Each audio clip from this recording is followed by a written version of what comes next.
বাড়িতে কি কেউ আসিস রে মা? আমাকে দুটো খেতে দিবি?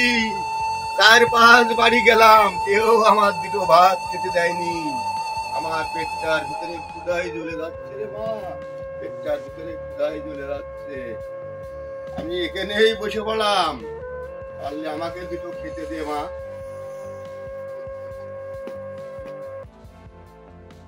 আমি অনেক বাড়ি গিয়েছি রে মা, আমার কেউ এক মুঠ খেতে দেয়নি। আমাকে দুটো খেতে দে, আমি খুব ক্ষুধার্ত অবস্থায় তোর বাড়ি আসছি। আমি জানি মা, যার অনেক অর্থ আছে সে খেতে দিতে পারে না। তোদের মতো গরিব মানুষই মানুষের মায়া বোঝে, মানুষের ক্ষুধার জ্বালা বোঝে। তুই কি আমার দুটো খেতে দিতে পারবি না?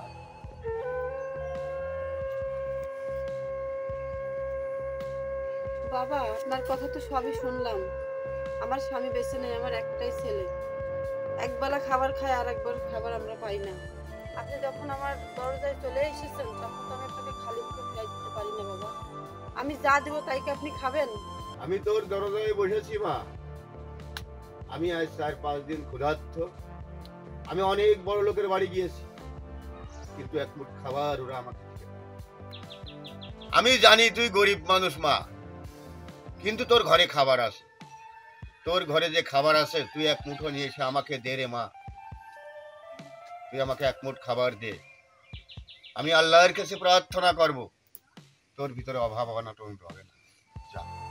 ঠিক আছে বাবা, আপনি এখন বসেন, আমার ঘরে যা আছে আমি তাই আপনাকে এনে দিচ্ছি।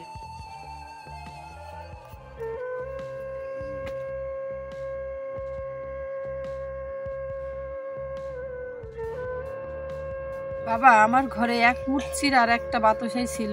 আমি জানি মা, তোর ঘরে চিড়ে বাতাসা আছে।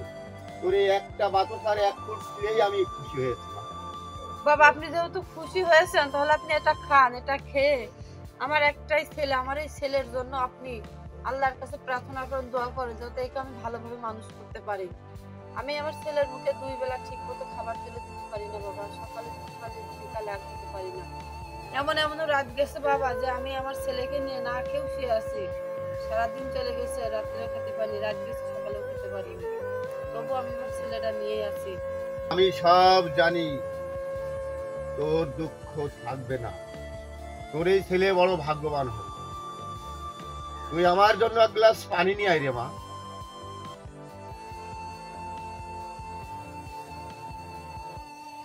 হক মাওলা,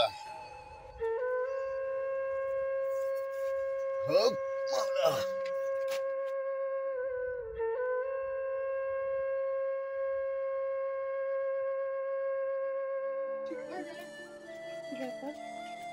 বাবা কই গেল?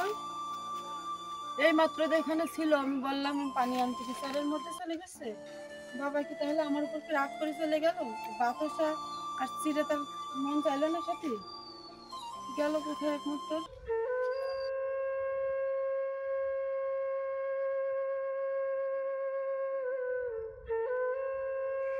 কি ব্যাপার, এতগুলো টাকা? আর এত টাকা আসলো কোথা থেকে? আমি তো কখনো কোনোদিন এত টাকা তো এক জায়গায় কোনোদিনও দেখিনি। তো এই টাকাটা কি বাবার টাকা? আমার মনে হয় উনি ভুল করে টাকাটা রেখে গেছে। এই টাকাটা আমি রেখে দিই যত্ন করে, যদি কোনো একদিন বাবার সাথে আমার দেখা হয় আমি নিশ্চয়ই টাকাটা তার কাছে তার ফেরত দেবো। এই টাকা আমি কখনো খরচ করবো না। আসুন, চলো।